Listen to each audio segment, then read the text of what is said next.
Good afternoon, ladies and gentlemen. My name is Charles Sells with the PIP Group. Today we're going to do a quick lesson on investing in pre-deeds.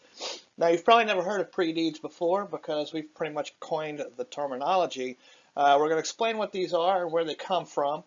They're a great opportunity. They've become such a good opportunity that we've actually started to develop an entire uh, model around them, if you will, because we're finding that they're becoming a really popular investment for our investors. So let's get started so you guys can learn what it is we're doing here.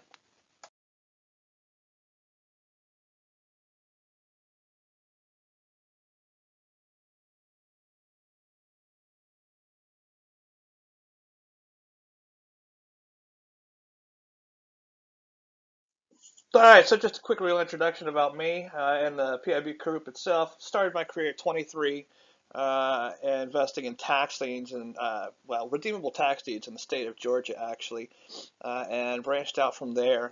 We provide, the group, PIP Group provides a wide range of services to both institutional and individual investors. Both foreign and domestic. So if you're interested in investing in U.S. tax liens and you live outside the country, we are more than able to accommodate you. We provide services for portfolios that average about 50,000 to up to as much as $150 million. Now, the $150 million accounts, we pretty much are just doing a service of auditing those accounts, recovering redemptions, that sort of thing. We, for the most part, let them handle their own portfolios. Now, we're talking about pre-deeds today, and there is no minimum investment for pre-deeds, so that's important to understand. The price you see is the price you pay. And whether you use our services or not doesn't really matter to us. We hope you do, but you can buy the properties and do with them as you please. We've got close to 20 years of experience in this type of industry. We've serviced nearly 1,000 clients, and we've won numerous awards and accolades, of which we will cover very quickly for you in just a moment. So something that we've found has become very important in validating or legitimizing business practices with the ever increasing role of technology and the internet in our space is consistency. And consistency is important because you know that that company's been in business for quite a while and that they know what they're doing. We have obviously been pretty consistent in what we do. 2017, 5-star Institute emerging leader. 2016 Think Realty Master Investor of the Year, and the list goes on. So we have certainly been consistent in what we do, and that's very important when you're looking to invest in for yourself or through a service provider like PIP. What's equally as important, if not more so important, is a big brother, if you will, overwatching you. And the one we've chosen, there's obviously a few out there, is the longest tried and true that we all know about out there, which is the Better Business Bureau. Now, I'll be the first to admit there was a time long ago that I considered Better Business Bureau to be a pay-to-play type of rating system, if you will. You could always get a C plus, you could get a B plus. To get that A, you usually had to be part of some kind of paid membership. But in this day and age, it's good to have somebody who you actually do pay to make sure that you are on the up and up. Obviously, with the internet out there, there are a lot of things that can happen. There are a lot of places where you can go post blogs that aren't true. Maybe sometimes they are exaggerated. Nonetheless, it's good to have a watchdog out there that is actually doing the work. And why do you care? Because less than 10% of private businesses in the U.S. can qualify for a BBB accreditation. And something I didn't even realize when we started going for our accreditation is that they actually did a very thorough background check on us. They pulled our banking records. They required financial statements. They reached out to our accounting firms. They talked to our lawyers. They looked for past complaints. And then to take it a step further, in order to get the rating, you don't just apply. You actually have to go through an approval accreditation process. After all that work has been done, it's then voted on by the board of directors. Why that's important for us is because we're obviously a big company with close to 1,000 investors served. We're not always perfect. We're pretty darn close, but it just takes one person who didn't have a good experience, or for most of what you'll find out there, a disgruntled employee or a former contractor that essentially can go post all kinds of things out there. And we did try to go the route of answering those, but we find that just causes more problems. And then trying to have it legally removed because it is considered slander or libel. One company actually was going to charge us over $21,000 in order to remove a bad, negative, false post. And then they were too also going to accredit us. Well, I consider that to be almost outright extortion. So we went back to the one that's tried and true, let them look at us, and we're just leaving some of that negative stuff that's out there. And for any client that wants to, or prospect that wants to, know about this comment or that comment, by all means, just ask. With over 1,000 clients served, we're pretty strong in the business, and in order to get a leg up on the competition, sometimes the small guy will attack us and come after us. So by all means, we're transparent. Come ask. All right, so with all the formalities out of the way, let's get into this and talk about pre-deeds and what the PIP Group does on behalf of investors with pre-deeds. We offer our investors double-digit returns investing in distressed real estate. That's going to include things like tax liens, tax deeds, secondary market tax liens, pre-deeds, which we're talking about today, and bank foreclosures. Bank foreclosures being, fix and flips, buy and hold, wholesale deals, that sort of thing. Distressed real estate, contrary to a lot of the infomercials you see out there, is not sexy. It's distressed real estate, but it is profitable. It's very profitable. A lot of our investors will look at us and say, you've got to be out of your mind. How are you going to turn a profit with that? Well, this is what we do every day. And these pictures you see, this is how we find the properties 99% of the time. So it's important for investors to realize that distress means distressed. You're not going to go buy your next second home or your beachfront property all in pristine condition and ready to go. It's not going to happen. Does beachfront property sell in distressed real estate? Absolutely, but it's probably going to be pretty torn up and possibly even a tear down before you're over and done with it. So I'm going to emphasize again and again as we talk about pre-deeds and distressed real estate in general, it's not sexy, but it's profitable. Okay, so before I lose you, I'm going to bait you and re-emphasize that distressed real estate is not sexy, but it's profitable. Here we have a house in Illinois, and I'm going to show you the end results of this house and the record profits that this property actually made. This happened to be a secondary market tax lien that was converted to a pre-deed by a student of Joanne Musa, the tax lien lady. We do a considerable amount of business with their students that don't want to deal with the headaches of everything that's involved with the tax lien process. So we sell them properties as well. As you can see, I don't know what's going on with this house. I don't know what these little ply boards are. You can see the roof is tarped over. It's caving in a bit in the back. But the profit that this particular property made was essentially record-breaking as far as terms of PIP would be concerned. However, she did this on her own. She just chose to buy the pre-deed from us. She did not elect to use our services, so she did all the work herself. So all the profits were her to take. So again, we'll go through this, and in the end, I'm going to show you the numbers that she ended up generating out of this ugly investment. All right, so on behalf of our clients, we offer high yield, collateralized, conservative investments investing in distressed real estate. Now, that last house I just showed you, you guys might not think it's very conservative, but again, this is what we do day in, day out. We're turning hundreds of these a year, and we're going to show you how these dogs, if you will, become very profitable and why it is our our niche in the industry, because we're able to provide these double-digit returns because we know what we're doing with these houses that most people would just steer clear of. And finally, we provide real passive turnkey solutions. So the opportunities we show on our website, on these presentations, they're all in real time.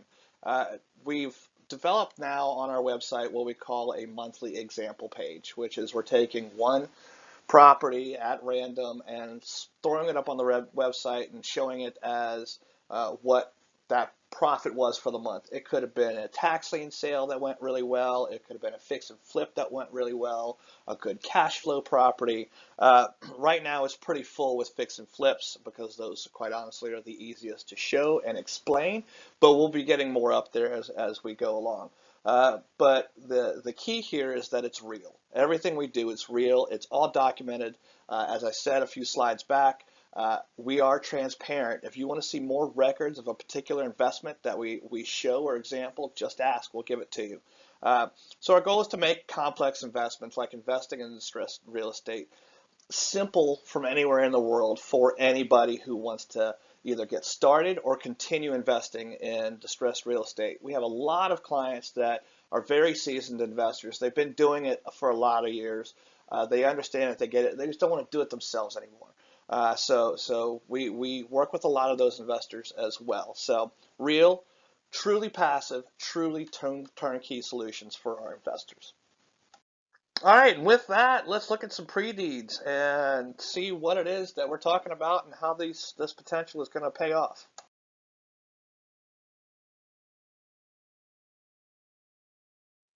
All right, so let's jump right in and look at the potential pre-deeds can bring you as an investor and the small amount of initial investment that is required to get into a pre-deed. Here you can see a property that we picked up for $15,000. Most people wouldn't touch this. The roof is looking saggy. It's obviously a very small house. A lot of folks think that this would be, a challenge to resell. But what we often tell investors is that what we invest in is recession-proof properties.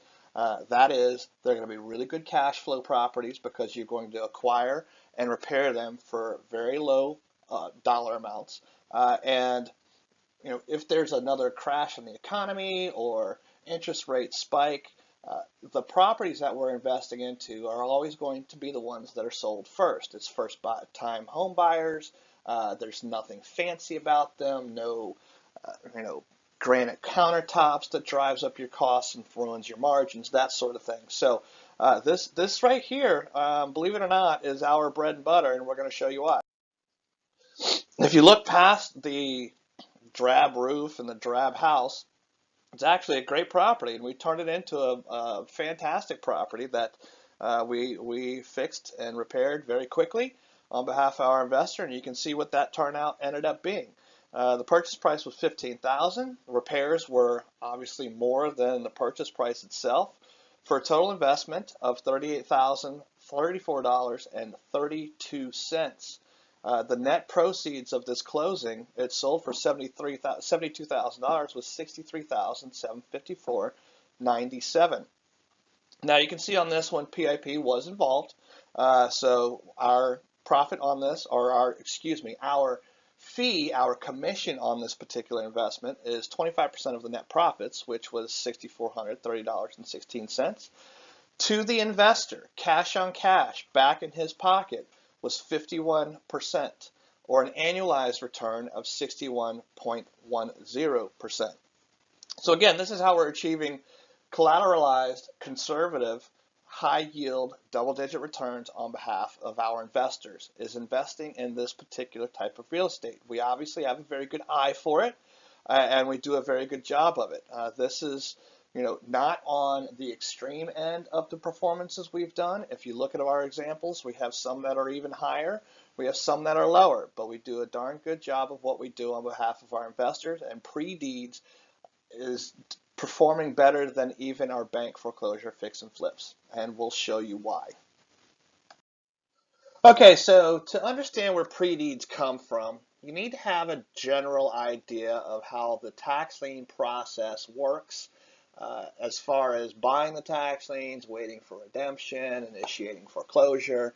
But what you also need to understand is that there's two categories of tax lien investors out there. There's redemption investors and there's property investors. Redemption investors are only interested in buying liens that are going to redeem, and then reinvesting those redeemed liens and principal into new liens. They never really want to acquire real estate. That probably represents about 40% of the individual investors that are operating in this industry. Now, obviously, there's a lot of hedge fund money and a lot of bank money in the industry as well. So they also tend to fall into the redemption investor category. However, from the individual side, I'd say 60% are property investors. That is, they're buying tax distressed real estate in order to acquire the property eventually. And that's kind of the big sell with some of the coaching programs out there is that big win that's out there, uh, from potentially buying a tax lien and being able to foreclose on it, and flipping the property, which is great. We're going to show you some really cool examples of doing just that. But what you have is, like in the state of Illinois, like what we're going to show examples of, you have redemption investors that have initiated foreclosure because the leverage is of foreclosure of that threat it remains the strongest asset they have. So even if they don't want to own the property, it's good to go ahead and initiate foreclosure when you have the rights to do so, because that's your best leverage on what we call forcing the redemption. Okay, so this is going to be one of the most simple yet most important slides that we're going to talk about here. Why don't investors keep the property? Uh, as I said, redemption investors, they don't want the property. It doesn't fit their exit strategy, but more importantly, they can't afford the liability. And I'm not talking about liability as in now they own the property and they're afraid that somebody's going to get hurt in it, or there's going to be a fire, or it's occupied and it doesn't have the right insurance coverage, whatever. That's not the type of liability I'm talking about. Most redemption investors, the funds, the banks, and even a lot of the individual guys, they leverage their purchases of tax liens. So if they have property, that lowers their buying power to be able to buy more tax liens. So they don't want the property, they just need out. If you think about the state of Illinois, with a 3-year redemption period, if a tax buyer is leveraging their funds and their business is buying tax liens, if they foreclose on a piece of property in order to try and resell that property, it reduces their buying power by 4. So you're essentially talking 4 years of taxes. That's 4 less liens they can buy. Plus they've acquired a property that's now on their REO books that the bank that they're borrowing the money from has explicit rules and restrictions on what they can do and how many they can hold. So they don't want them. They want out. They want to force the redemption and they want to get out. So that's why we have these pre-deeds, and it's becoming more and more of a very popular methodology of liquidating their their liens, if you will, to move on to buying more tax liens. Just like the secondary market, I believe it's been 5 years now that we introduced secondary market tax liens in the industry, and that's become almost its own stock market like trade pool, if you will. It's become a huge business in our industry. So I think pre-deeds is definitely going to get there as well. And we're the first ones putting our foot in the doorway to do this, because it's going to create a huge opportunity for both property lien investors, those that want to acquire the property at the eventual foreclosure of a tax lien, but it also gives the guys, the hedge funds, and the other investors who don't want property a vehicle to offload those liens. All right, so in the most simplistic of terms I could possibly come up with, I came up with 16 steps that involves the process to pre-deed in the state of Illinois. So we're going all the way back to pre-sale, pre-tax sale, before the lien is even being sold at the tax sale. So taxes become delinquent. They're advertised for sale, and they go to the public auction. Then you have that 3-year redemption and maturation period where the homeowner has 3 years to pay for the lien. Then you have foreclosure and quiet title action. So there's a lot of processes that happen in between all those little arrows, but that's the initial process in the state of Illinois. With the PIP group, once we get that close to the end of that redemption period, we do a reassessment of the collateral property because a lot can happen in 3 years. Obviously, we obviously every year we get a couple of clients. When we get to this reassessment process, they say, "Hey, well, you should have done your due diligence to begin with. Why are we doing this so late in the game?" We're doing both. We want to make sure that what we bought then is what we're getting ready to foreclose now. But there's other benefits to it as well. We do what we call door knocking. So part of that reassessment process is we're contacting the owner occupant. We're notifying them of what's going on. We're trying to negotiate terms to keep them in the property and essentially not do the foreclosure. Once we reach that mark, we do the secondary market listing, which is, again, we're selling those liens to other investors who do want to foreclose, and then we're pushing that through the foreclosure and what's called the prove up process. Prove up is just what it sounds like. We have to prove that we have taken all steps to keep the homeowners in their property, to allow them to pay their back taxes, and that we have gone blue in the face trying to do everything we possibly can to not foreclose and protect our investment. Once the foreclosure and prove up is done, that's usually about a 9-month process, and it can vary. The variations are when we have a sheriff go knock on the door, was there somebody home? Did we have to go back a few times? Is there contention of the foreclosure? That sort of thing. But on average, we say about 9 months for foreclosure and prove up. Once again, owner and occupant is notified, and we try to negotiate more terms. If that is unsuccessful, the hearings are held in the courts. Usually, we try to pack them all together, so we're doing 15 or 20 per county on a given day, rather than onesies and twosies. And then an order for deed is granted by the judge. We go to the hearing. The judge says, "Yes, you've done your prove-ups correctly. You are awarded a deed to the property following a couple of minor last steps." The order for deed is granted. This is our pre-deed. This is where you come into the process.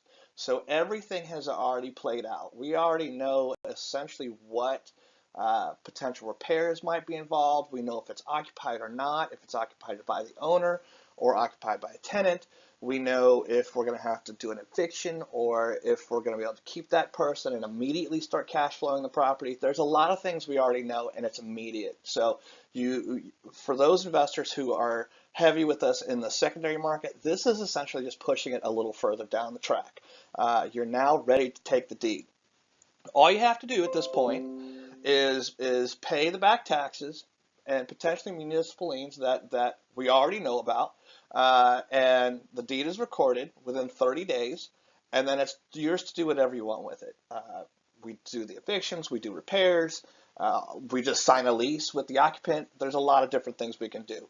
A contract for deed, you name it. There's lots of options at this point, but the one important thing takeaway here is that all you have to do is pay the taxes and get the deed. You're ready to go right away.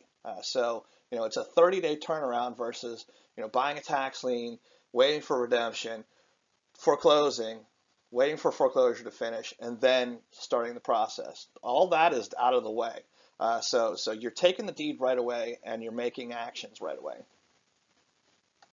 Okay, so let's take a look at what this looks like in real life. Again, these houses are not going to be, or these investments are not going to be sexy, but they're going to be very, very profitable. Now, one burning question that is going to come out of anyone who watches this presentation is, why doesn't PIP just acquire these properties and make the profits themselves? We're a service provider. So we buy tax liens on behalf of investors. In this particular case, investors that want to see redemption. We can't buy their potential foreclosures. That is just a outright conflict of interest. It would open up floodgates of potential uh, advantageous lawsuits, if you will. So all we can do at this point is be a broker and essentially offload these to investors who do want the property and do want to make those profits on the property. That being said, let's go through this particular one. Now you'll see at the top it says this is a sample of pre-deeds available now. Likelihood that these are still available are going to be slim to none because obviously we don't do these webinars every day. And this was also done in a live presentation. However, we always have options like this geez, I can't talk, working through our system. So, 100 or so of these potential idea opportunities are always going to be in our portfolio. So all you need to do is just contact us, and we'll discuss what your strategies are and line you up with an investment that meets those.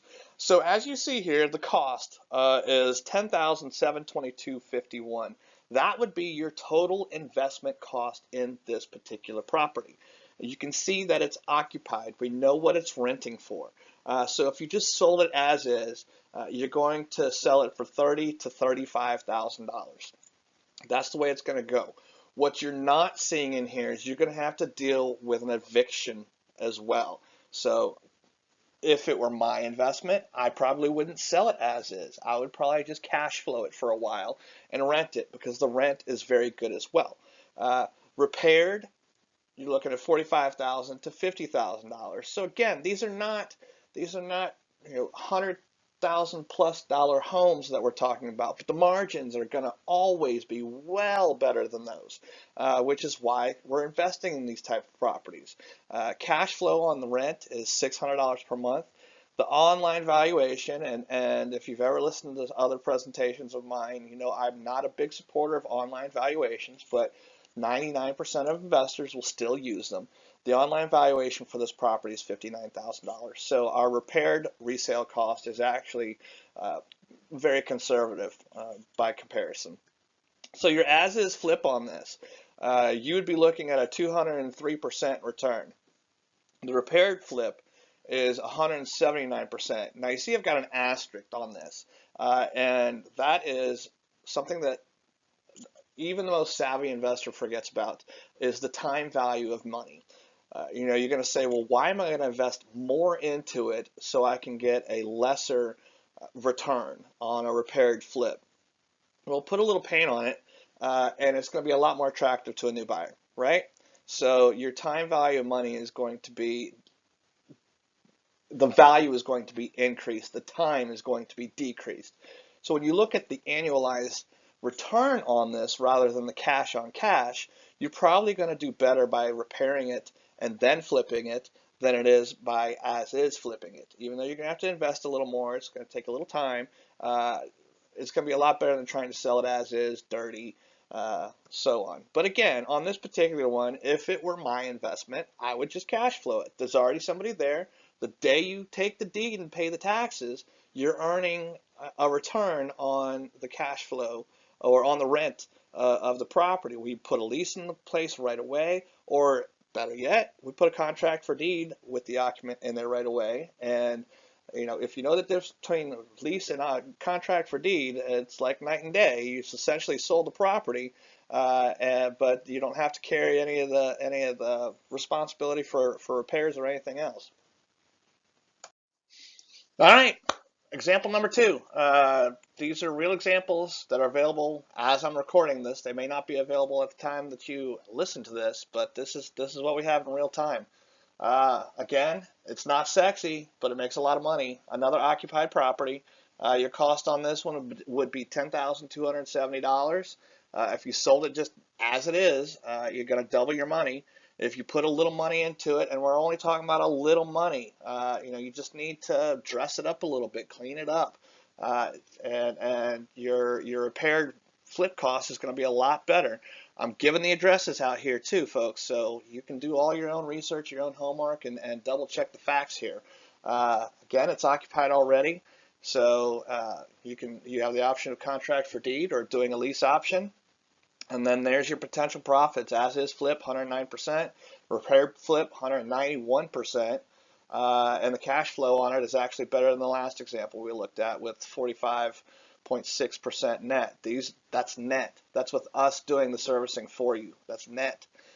So again, these are great opportunities if you can look beyond the sexiness of investing in real estate and actually be practical. These are great opportunities for large or small investors. Okay, so this one's a little different. This one's kind of fun. I'll test you a little bit. So at first sight, you see that there's no stairs here. They're all chopped up, if you will. The cost on this particular one is $98.51. There's something about this property that looks very appealing to me, and if I were able to buy it, I would jump all over it. And I'll give you a second to try and figure it out.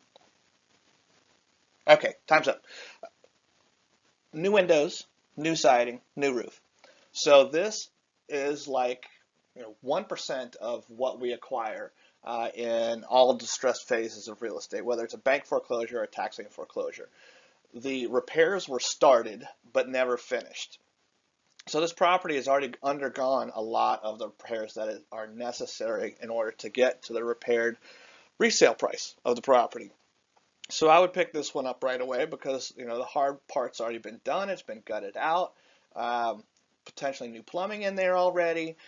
We see it's got new windows. We see it's got a new door. We see that it's stubbed out for electrical. So this is a good one to essentially fix and flip. Again, I've given you the address. The numbers are fairly conservative.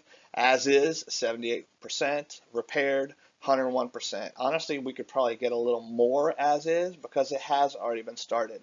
It's got a long way to go, but again, half the work has already been done. You take deed to it within 30 days, you finish it up, and it's on the market, ready for resale, just in time for the peak spring resale season.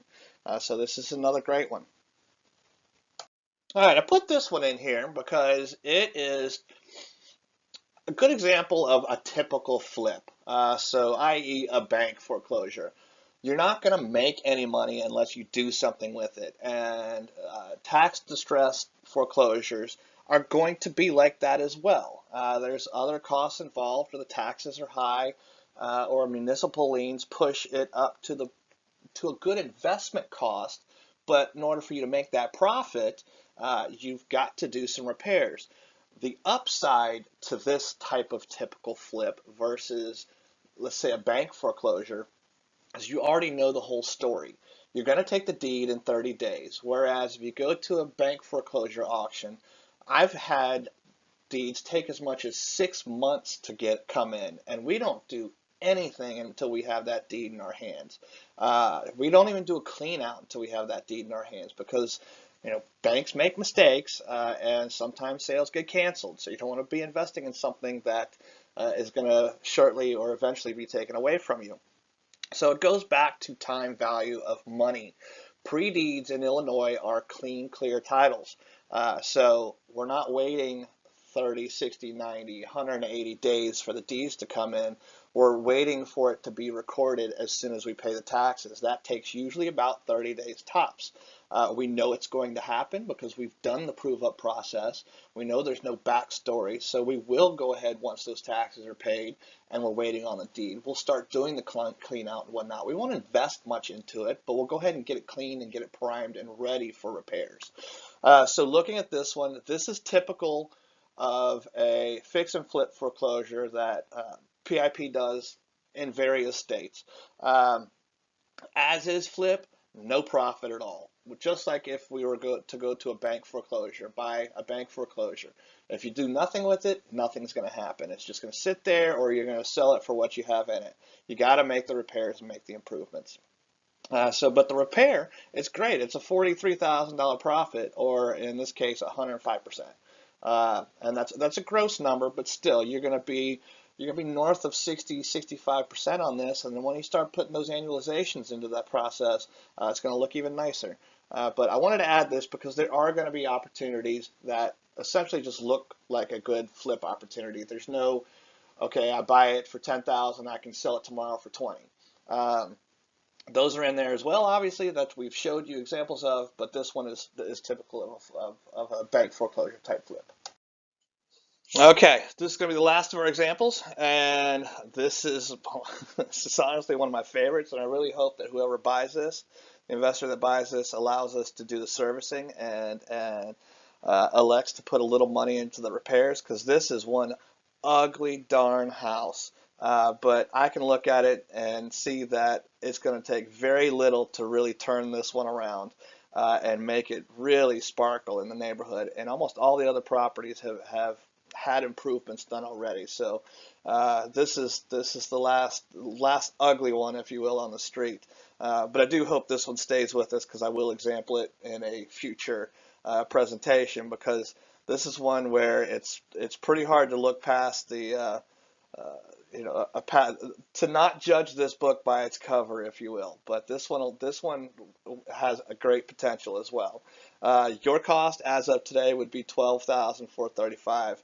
If we just sold it as it is, you're looking at about 24,000, call it. Repaired, obviously, it's got a much more appealing potential value. It's already cash flowed, it's already tenanted, it's already being leased. You can see the car there in the driveway is a fairly newer model Chrysler 300. The online valuation in its current condition is 48,000. So again, we're ultra conservative on our numbers. And again, you can pull up this property by whatever online uh, browser you want to use and see for yourself. We know the cash flow rent on this one is going to be north of 50%. And it's ready to go. Again, within 30 days of making the investment, you'll be collecting on those rents, or hopefully making those repairs that we can handle for you and really make this property shine. Okay, so how does the PIP Group help you? Well, again, we mentioned in the introduction slides, we enable investors the opportunity to invest passively. So the potential profits we showed you, you can achieve those. Those are gross numbers, by the way. But you can achieve those by uh, essentially just becoming a client of ours. We provide the services all the way through the resale of the property, legal work, evictions, repair, tenancy, management, everything. Anything and everything that you can think of that would be involved with this investment, we'll take care of it for you. And in all likelihood, we'll do a better job for you and make you profit better than if you were to do it on your own. But if you want to do it yourself, absolutely. The price we've given you in these is the price you pay. Uh, there's not going to be any sort of commissionable markup or third-party fee or buyer's fee or anything else that we're going to assess on top of this. There's not going to be a bait and switch. The price I showed is the price you're going to pay. So if you want to do this on your own, if you happen to live in Rockford, Illinois, or Murfreesboro, or any of the other parts of Illinois that we have these in, or any of the other states, by all means, you can do it yourself. And that example of that really ugly house I showed you in the beginning, that individual did it herself. So you are not required to retain the services of PIP. We just ask that you do, because we just want you as a customer. Okay, so we're about ready to wrap things up. I appreciate everybody's attention. If you have any questions, which I'm sure you have many of, hopefully you jot them down during this presentation, and just email us or call us. The properties that I showed here, again, they're probably not available anymore, but it's just a snapshot example of what we have on our books all the time now. There's always a circulation of 100 of these coming and going. And we obviously do have peak times where the better ones come through than other times. That's right now. So that's why we're doing the presentation now. We've been building up on this for about 3 months. to really package it as a very good, easily understood investment opportunity. Um, so again, any questions, any comments, any concerns, just give us a holler, and we'll be happy to walk you through it and find something that fits your needs. It's a great way to get started uh, in distressed real estate. The commitment prices are not too bad, and we'll give you a lot of experience to get your feet in the door in this investment opportunity. So this ugly thing, this dinosaur. The purchase price was $13,309.90. This individual sold it herself for $65,000. And let's break down how she turned 13,000 into 65. She actually turned it into more than 65. Now, I will say she did this completely on her own. So some of these numbers I'm using would be typical of what we would do on behalf of an investor, but I'm sure she did at least this. She's very savvy, very smart, um, and made a great profit on this investment. So she purchased it as a secondary market lien. So it was just getting into the foreclosure process when she committed to the investment. We actually sold it to her and transferred it as a pre-deed.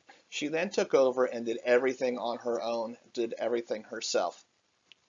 So if we were to transact this contract for deed the way she did, we would require a deposit on the CFD of the initial investment amount plus 10%.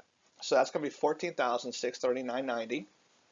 We would then establish a fairly short-term contract for deed. In this case, it would be about typical 7 years at an additional 11.5% profit. So that's $50,360.10 at 11.5% for 7 years. Total payments, including interest, is $73,549. Total owed and total paid for her $13,309 investment was $88,188.90. So her profit minus her cost was $74,879, or a 563% profit. If we analyze that over an 8-year period, and again, she may have only did it for 3 years, she may have done it for 2 years. We don't know. If she had done it for 8 years, 7 years plus the year that it was in secondary market, her annualized return on this was 70.38% per year for 8 years. Uh, Again, that's we have seen those. This is certainly on the high side, but this just goes to show that with or without PIP, these are the type of returns you can make on distressed real estate if you can get yourself to look beyond the cover of the book. So with that, again, I'd like to thank everyone for listening in. If you have questions, comments, concerns, call us toll free 877-335-2529. I guess everything's toll free these days, though, isn't it? Or info@pipgroup.com. Again, my name is Charles Sells. I am the founder and CEO of the PIP Group, and I thank you for listening.